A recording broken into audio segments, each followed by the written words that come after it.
Assalamualaikum warahmatullahi wabarakatuh. Perkenalkan, kami dari kelompok 1. Di sini kami akan menjelaskan dan mengenalkan materi stack dan queue. Oke, pertama kita akan membahas tentang stack terlebih dahulu. Apa sih stack itu?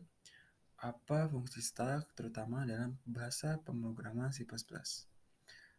Nah, stack itu merupakan salah satu struktur data yang digunakan untuk menyimpan data dengan cara last in first out atau disingkat LIFO.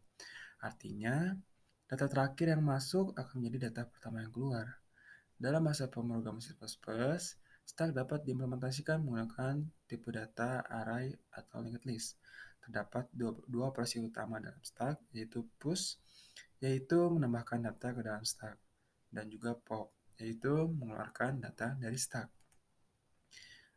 Nah, di sini akan ada 9 fungsi yang akan kita jelaskan yang terdapat dalam stack.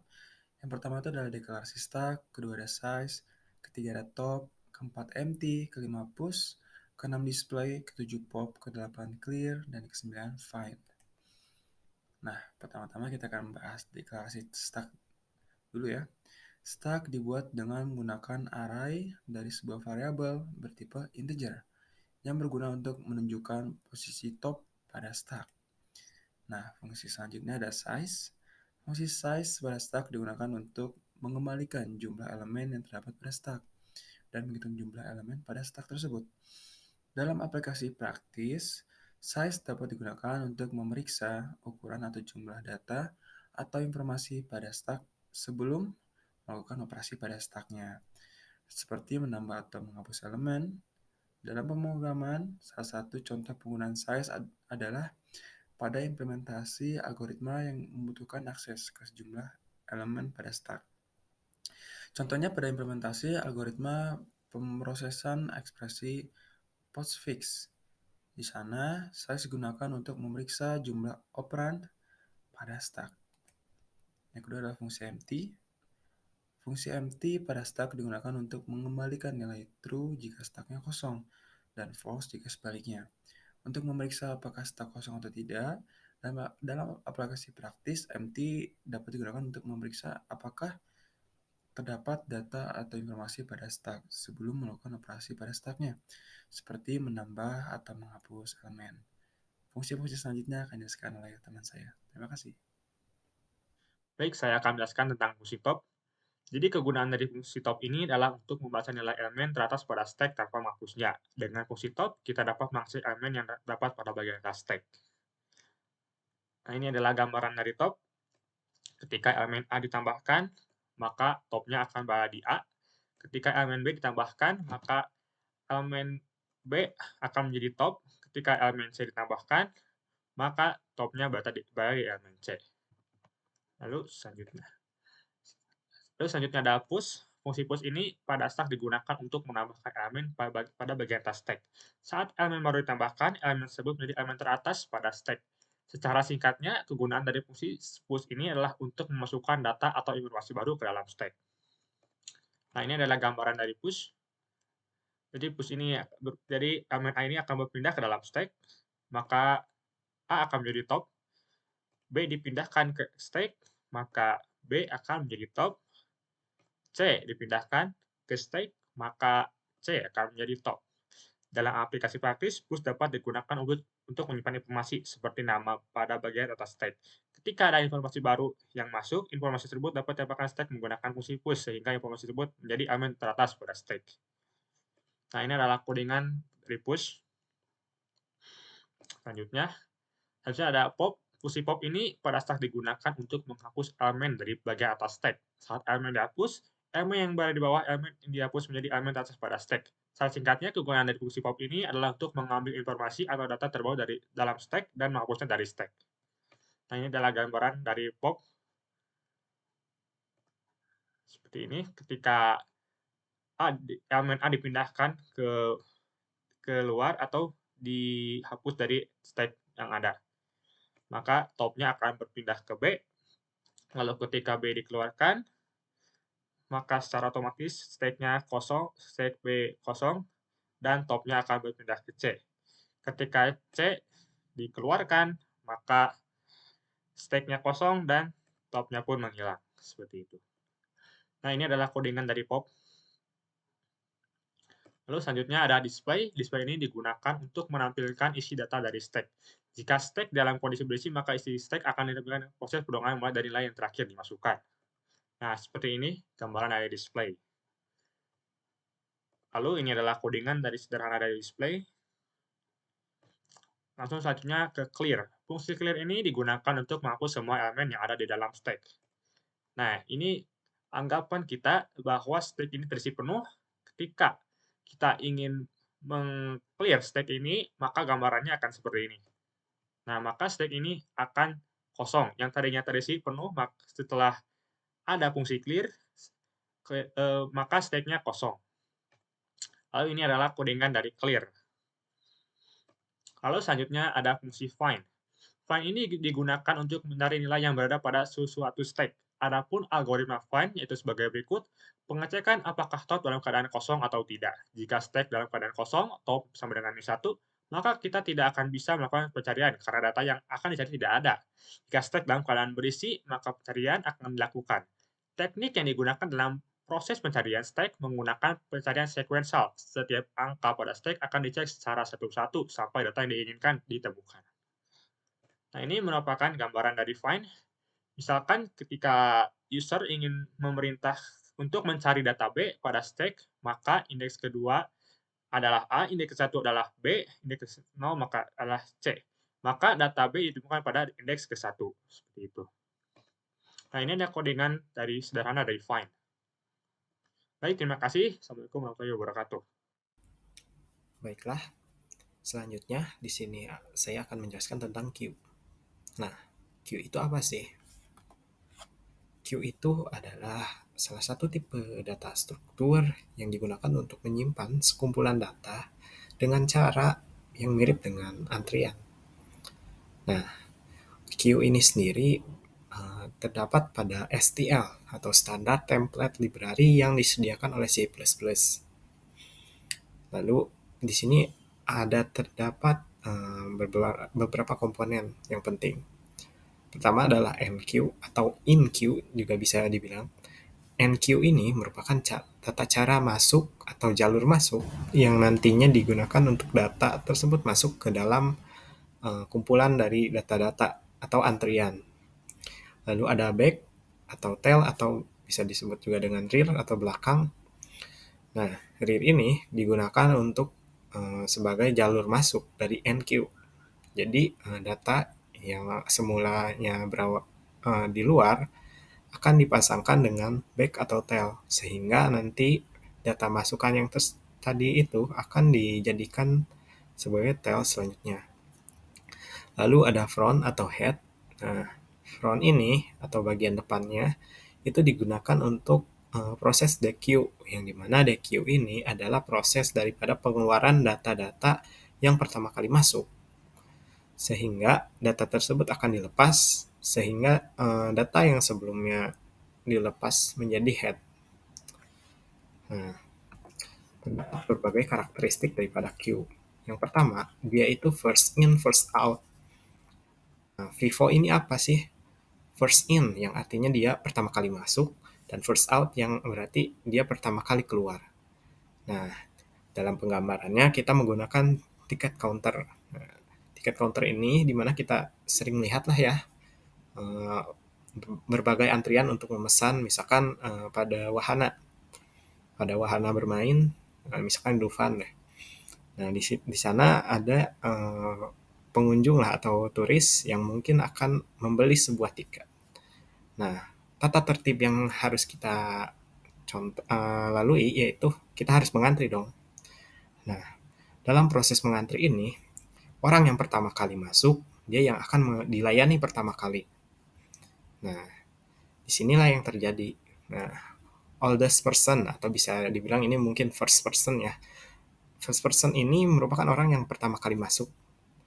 Nah, lalu dia juga yang mendapatkan tiket pertama kali. Nah, lalu untuk second person adalah orang yang kedua, urutan kedua yang masuk, tetapi juga urutan kedua yang menerima tiket. Begitu juga dengan yang ketiga. Nah, untuk orang yang pertama kali masuk, dia akan menjadi orang yang terakhir. Dalam artian ini, dia yang terakhir, dia juga yang akan terakhir masuk, dia juga yang akan terakhir mendapatkan tiketnya. Nah, lalu selanjutnya, hanya dapat mengakses elemen pada ujung antrian saja. Nah, ujung antrian ini yang dimaksud adalah head atau tail-nya. Jadi ujung awal dengan ujung akhir, yang dimana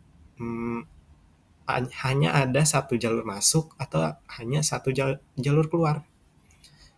Nah, itu dapat dilihat pada proses antrian gitu, yang dimana orang yang pertama kali masuk dia yang bakal jadi pemimpin untuk keluarnya gitu.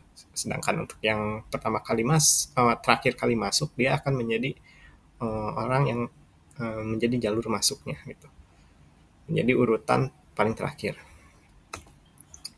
Nah, selanjutnya tidak dapat menambahkan elemen pada posisi tertentu. Nah, di mana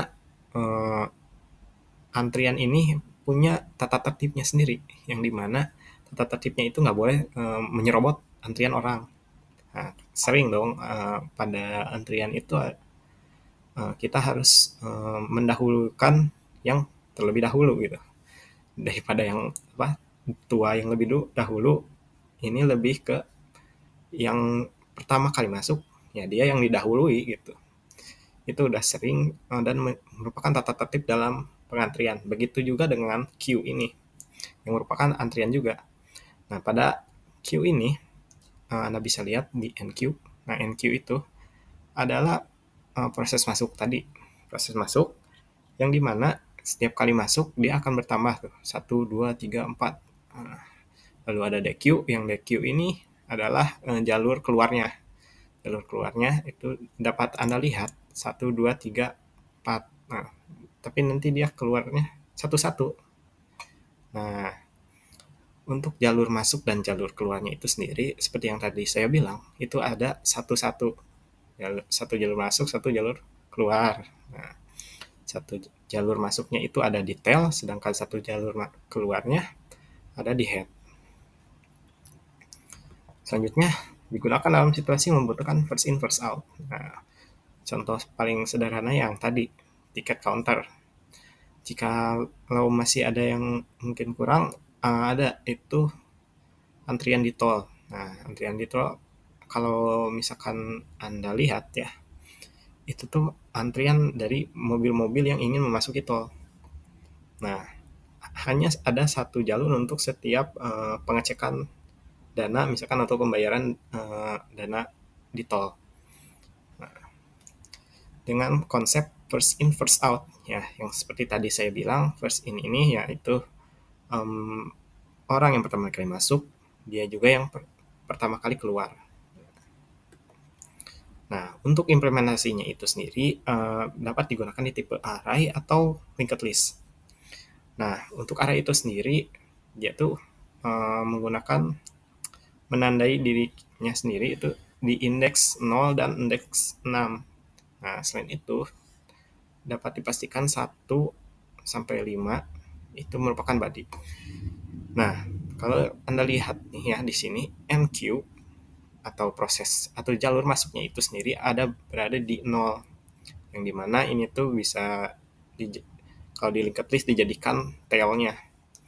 Nah, untuk DQ atau jalur keluarnya itu berada di posisi 6 atau di indeks terakhir yang isinya itu tidak ada atau bisa dibilang sebagai 0. Nah, di sini 0 ini mungkin posisinya itu hampir sama seperti front atau ditempel dengan front. Untuk yang 0 itu sendiri ditempel dengan rear atau tail atau belakangnya. Nah, untuk linked list itu sendiri, NQ-nya itu langsung menunjuk ke rear sebenarnya. Kalau di sini mungkin nunjuk ke box yang kosong, tapi aslinya dia nunjuk ke rear. Nah, jadi jalur masuk ini yang kosong itu nantinya nunjuknya ke rear, yang dimana rear ini adalah bagian belakangnya, bagian paling akhir lah ya. Nah, untuk DQ itu sendiri dia mengeluarkan yang paling depan, yaitu front. Nah, nanti si front ini dikeluarkan, dari 0, 1, 2, 3 sampai 4 sampai 5 dia akan dimajuin, 5 dikosongkan aja nanti, lalu 6 hilang. Oke. Selanjutnya adalah konsep pada keyword. Oke, jadi konsep dari keyword itu sendiri ada yang pertama, deklarasi objek keyword. Untuk membuat objek keyword pada C++, kita perlu mendeklarasikan objek tersebut dengan menggunakan sintak keyword dengan input seperti yang ada pada layar. Dan itu tipe data yang akan disimpan dalam keyword adalah nama underscore keyword adalah nama variabel untuk objek keyword tersebut. Contohnya, untuk membuat objek keyword dengan tipe data integer, kita dapat menggunakan sintak keyword dalam kurung siku integer key titik 2 koma. Selanjutnya, menambah elemen pada keyword. Untuk menambahkan elemen tersebut, kita dapat menggunakan fungsi push yang tadi sudah dijelaskan. Fungsi ini akan menambahkan elemen pada bagian belakang antrian. Selanjutnya adalah menghapus elemen. Untuk menghapus elemen, kita dapat menggunakan fungsi pop. Fungsi ini akan menghapus elemen pada bagian depan antrian. Contohnya, ketika kita ingin menghapus elemen pada bagian depan keyword, kita dapat menghapus sintaks. Selanjutnya adalah mengecek elemen pada keyword. Untuk mengecek elemen, terdapat dua fungsi yang dapat digunakan, yaitu front dan juga back. Dalam fungsi front digunakan untuk mengembalikan nilai elemen pada bagian depan antrian. Sedangkan fungsi back digunakan untuk mengembalikan nilai elemen pada bagian belakang antrian. Contohnya, jika kita ingin mengecek nilai pada bagian depan, kita dapat menggunakan sintak q.front dalam kurung. Baik, selanjutnya mengecek ukuran. Untuk mengecek ukuran, kita dapat menggunakan fungsi size. Fungsi ini akan mengembalikan jumlah elemen yang terdapat pada keyword. Contohnya, jika kita ingin mengecek ukuran pada keyword, kita dapat menggunakan sintak q.size dalam kurung. Dan yang selanjutnya adalah mengecek apakah keyword itu kosong. Untuk mengecek apakah keyword ini kosong, kita dapat menggunakan fungsi empty, fungsi yang sudah dijelaskan sebelumnya juga. Fungsi ini akan mengembalikan nilai boolean true jika keyword kosong dan false jika terdapat elemen pada keyword. Contohnya, jika kita ingin mengecek apakah keyword kosong, kita dapat menggunakan sintak q.empty dalam kurung. Nah, sekian dari presentasi kami. Mohon maaf bila ada kesalahan dalam penyebutan kata atau kekurangan dalam penyampaian materi. Terima kasih atas perhatiannya. Wassalamualaikum warahmatullahi wabarakatuh.